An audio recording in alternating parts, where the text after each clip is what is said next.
आइए चौथे पायदान पर नारद प्रसंग में आप सभी का स्वागत है। सत्य पर आधारित प्रोग्राम में आज नारद जी इतना क्रोधित हैं नारद जी कि मेरे दोस्तों पूरा जल रहे हैं आग का।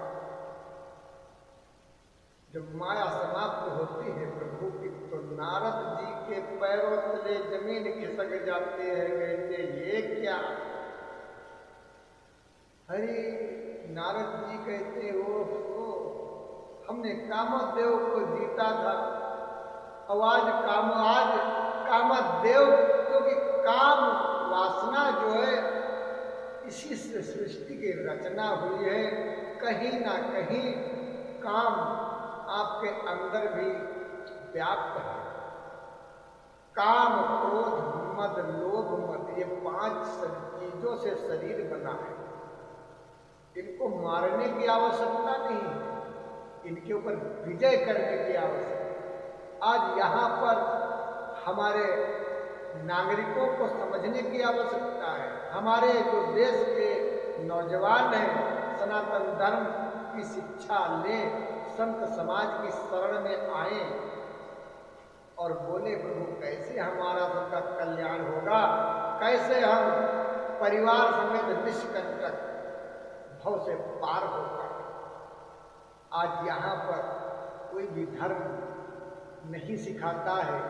आज सनातन धर्म ही एक ऐसा धर्म है जो संस्कारों से बंधा है, जहाँ संस्कार उठ कर भरे पड़े। हम मानते हैं कुछ लोग वेद पाठ करके, वेदों का अध्ययन करके और कहीं जानते हैं उनका जो है जब कथा भागवत करते हैं तो किसी की बीवी लेकर भाग जाते हैं, तो किसी की पत्नी ही गायब कर देते हैं।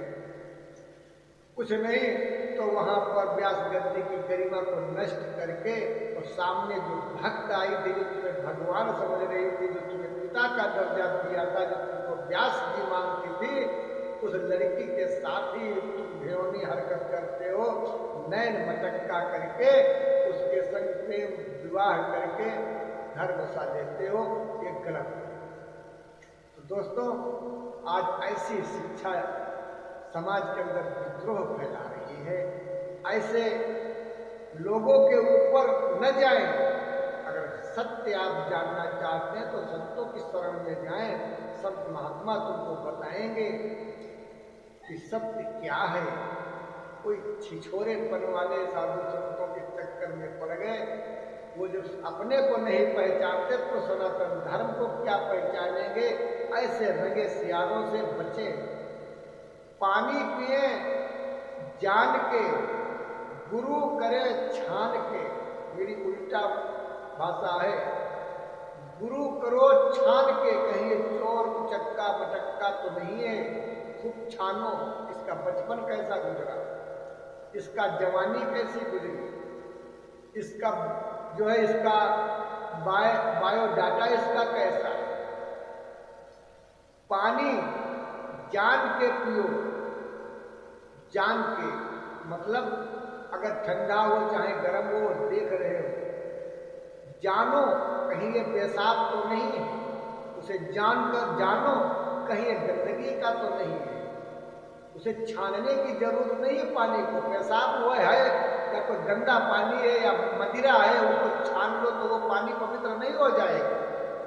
किसी नाली का पानी, गंदी नाली का पानी ला करके और उसको छान लो तो पियो गुरुजी ये पवित्र हो गया, नहीं।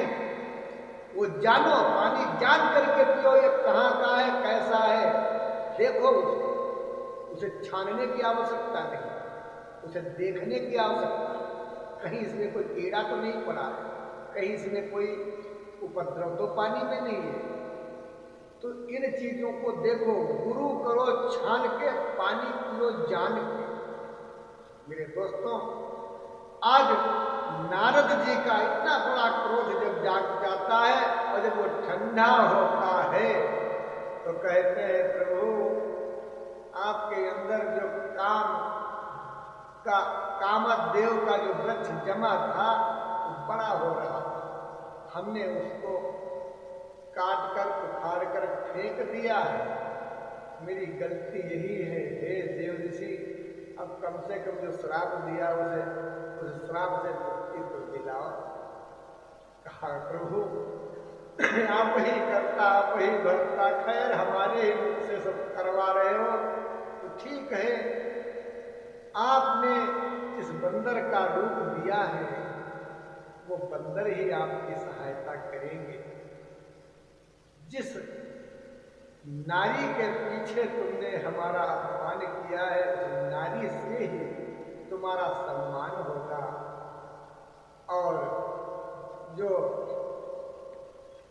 आज पीछे पीछे वो बेचारे दोनों जय विजय को आते हैं, कहते हैं कि भोलेनाथ के आराध्य भगवान शिव के सुपुत्र प्रजापति ब्रह्मा जी के बेटा, हे देव ऋषि नारद, हमारा भी कल्याण करो प्रभु।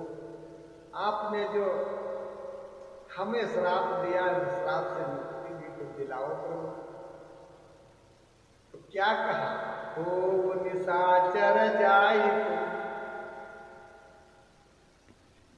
नारद जी आज जय विजय को आशीर्वाद देते हैं, कहते हैं विश्व विजयी तुम बनोगे, ऐसे राक्षस बनोगे कि पूरा प्रलोक विजयी बनोगे। एक रावण बनोगे तुम, दूसरे कुंभकर्ण बनोगे। संसार तुमको जानेगा और यही लक्ष्मी नारायण भगवान माता लक्ष्मी तुम्हारा उद्धार करेंगे। तब तुम्हारा उद्धार, सारे श्रापों से मुक्ति तुमको मिल जाएगी। आज नारद जी सब बराबर करके और कहते हैं प्रभु हमें क्या, कहते हैं तो अब लीला करो महाराज, अभी तो कुछ काम बनेगा। आज नारद जी भगवान का आदेश पा करके और चल देते अपनी नारद लीला करने, और वही भजन गुनगुना रहे हैं। आप भी हमारे साथ गुनगुनाए, जय जय नारायण नारायण हरि हरि, श्रीमन नारायण नारायण हरि हरि, बोलो नारायण नारायण हरि हरि, श्रीमन नारायण नारायण हरि हरि, नारायण नारायण हरि हरि, बोलो नारायण नारायण हरि हरि। विश्व विख्यात रावण बनते हैं जय और विजय बनते हैं कुंभकर्ण। जो प्रभु श्री राम अवतार लेते हैं, आज वही श्री हरि लक्ष्मी नारायण भगवान है। मेरे नन्हे मुन्ने बाल गोपालों, संपूर्ण विश्व में व्याप्त जलचर थलचर नभचर धरती गगन आकाश, यानी कि संपूर्ण विश्व जिनके हाथ में सिया राम मैं सब जग जानी, करऊ प्रणाम जोरि जुग पानी, नाथ सकल संपदा तुम्हारी, मैं सेवक समेत सुतम नारी। दोस्तों, आज श्री राम जी का अवतार लेते हैं। श्री हरि माता लक्ष्मी सीता मैया का रूप लेती हैं और जय विजय को अपना लंका संभालते हैं। अयोध्या का उद्धार हमारे द्वारा हुआ है। आज कितने ही वर्ष गुजर गए, कितने ही जन्म गुजर गए।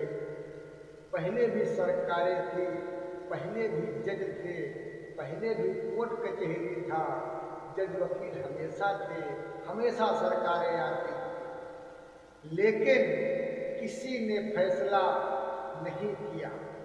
आज महज 10 वर्षों से मैं इस स्थान का जब से गद्दीधर बना हूँ तो मैं सोच रहा था कि इतने स्थान हैं, कहीं पर भी जाते तो कहीं पर भी पूजन करते, क्योंकि इनका तो भक्तों के हृदय में निवास है, इनको आश्रम बनाने की क्या आवश्यकता है। लेकिन कहीं ना कहीं हमारे अंदर एक बात घूम रही थी कि कारण कोई जरूर है, लीला कोई है, जरूर कोई करने वाले हैं। चलिए, हमको पता नहीं है, लेकिन जो करेंगे उसको अवलोकन जरूर करेंगे। आज जब प्रभु श्री राम का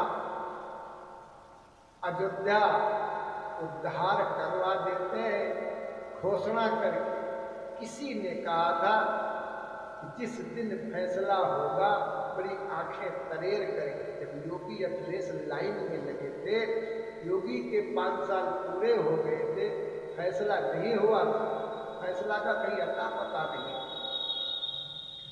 दोबारा मुख्यमंत्री पद योगी जी पाने के लिए जब लाइन में पर्चा दाखिल कर रहे थे, उसी समय का वाक्या है।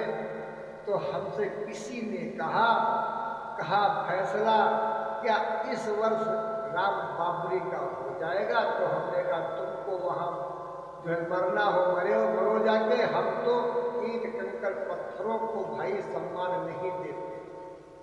हम जितना इंसान को सम्मान देते हैं, प्रेम करते हैं, उतना कंकड़ पत्थरों को। तब उन्होंने बड़ी आंखें तरेर के हमसे कहा कि जिस दिन फैसला होगा पुजारी, उस दिन खून की नदियां हिंदुस्तान में बह जाएंगी। इतना उनका कहना हुआ कि महादेव का फाटना हुआ। कहा नोट कर, यानी लिख ले, नोट कर, मैं करूंगा फैसला। जिस दिन फैसला करूंगा, यदि एक मच्छर भी मर जाए तो हमारे पुजारी का सर काट लेना, मैं तुझे माफ कर दूंगा। पड़ोसी हमारा एक मित्र था राठौर, उसने कहा पुजारी फैसला हो गया, राम मंदिर बन गया। हमने कहा मतलब? कहा महाशक्ति ने घोषणा कर दिया, इसको कोई नहीं काट सकता। दोबारा योगी जी को बैठाला और अपना काम निकाल लिया। 40 दिन जज कर हमने भाग लिया। जहां जहां जज अटकते वहां मैं अपने देवस्थान से सत्संग देकर के बात आगे को बढ़ा देते। ध्यान दीजिए, मानो तो गंगा माहू, ना मानो तो बहता पानी। श्री राम कौन है, उनका अस्तित्व क्या है, सारे विरोधी जज वकीलों की दलीलों के उत्तर हमने सत्संग के माध्यम से दिया। लेकिन दुख इस बात का है कि ना तो कोई जज बोला, ना कोई वकील बोला, ना कोई पत्रकार मीडिया ने हमारा नाम, क्योंकि इसमें कोई खतरे वाली बात नहीं है। वो परम पिता परमात्मा किसी का भी सहायता, किसी का भी वो माध्यम लेकर के घोषणा कर सकता था, लेकिन उन्होंने हमारे माध्यम से घोषणा किया तो कम से कम मेरा थोड़ा सा सम्मान तो बनता है। लेकिन कुछ नहीं हुआ, क्योंकि यहाँ पर भेदभाव हो रहा है। भेदभाव आज भी हो रहा है। अन्यथा हम तो ऐसी जगह पर हैं, जो तुम चाहते हो सब देने के लिए तैयार है। इतना पावर है, कहो तो इस धरती को पूरी सोने की बना दो, लेकिन फिर खाओगे। बात यही होती है कि कर्म करो, फल की चिंता करो। मेरे दोस्तों, तेल तिलहन राशन पानी हर व्यवस्था सरकार में होते हुए बीजेपी सरकार थी, लेकिन उस सरकार के अंदर कोई नेता, कोई अभिनेता, कोई आम जनमानस का व्यक्ति भयंकर लॉकडाउन में किसी ने नहीं कहा कि हमें भोजन चाहिए, हमारी प्रजा को भोजन दिया जाए। लेकिन इस प्रजापति ब्राह्मण ने अपनी प्रजा के लिए भीख मांगा योगी सरकार से, भाजपा सरकार से, और कहा हमारे बच्चों को भोजन दिया जाए, हमारे देशवासियों को आटा चावल से तिलहन दिया जाए, इन्हें खाना पानी औषधि सब की जाए, घर घर पहुंचाई जाए। पूरी व्यवस्था हमने एक पैर से रात रात में जागा हूं, अपना स्वास्थ्य खराब कर लिया, लेकिन हमारी मदद नहीं हो पाई। कोई बात नहीं, जहाँ भगवान शिव रखते हैं, हमें क्या एक घोड़ा, एक मिर्च, थोड़ी सी नमक की कटोरी, इसी में खुश है। लेकिन पुजारी का परिवार इससे नहीं चलता, क्योंकि जिस जगह पर हम बैठे हैं उस 17.5 बाई 60 का आश्रम हमारा है, जहाँ कोई भी व्यवस्था नहीं है, और कोने में आश्रम है जो अधूरा पड़ा है। सारी संपत्ति को हमने आश्रम में लगाकर लोक का काम कर, लोक हित निर्माण करता हूँ, लोगों का कल्याण करता हूँ। बदले में आप तो जानते हैं कि देवी मैया बतासा की मुखी, पुजारी का परिवार बतासा हमसे नहीं चलता है। लिखित और मौखिक हमने हर जगह दिया, लेकिन अब तक कोई हमारे लिए अधिकारी देवस्थान पर नहीं पहुंचा। यही यहाँ पर दर्शाता है कि हर व्यक्ति को सनातन धर्म को सीखने का, सनातन धर्म का पाठ पढ़ने का, सनातन धर्म के संस्कारों को श्रवण करने का उसे आगे आना चाहिए, तभी समाज बढ़ता है। पूरे विश्व के अंदर कोई नहीं आया, एक पुजारी आया कि हमारे बच्चों अर्थात हमारे पूरे भारत सहायता दी जाए। हर प्रकार से जो भी बड़ी बड़ी सहायताएं हुई हैं, जो भी बड़े बड़े काम हुए हैं 10 वर्षों में, इसमें हमारी भूमिका। इसी के साथ अपनी वाणी को विराम दे रहे हैं। जय श्री राम। मेरे दोस्तों, चौथे अध्याय में आप सभी का स्वागत है, और सत्य पर आधारित प्रोग्राम में अब अपनी वाणी को विराम दे रहा हूँ। अगले पायदान पर मिलेंगे नई कहानी लेकर के।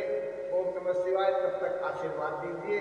आपको ये हमारे प्रसंग कैसा लगा जरूर कमेंट में बताएं, और अपना सुझाव दें। आप क्या चाहते हैं जो देश हित के लिए हो, वो आप सुझाव लिखें। हम इन सुझावों को समाज तक और सरकार तक पहुंचाने में हम आपकी मदद करेंगे। ओम नमः शिवाय। जय श्री राम।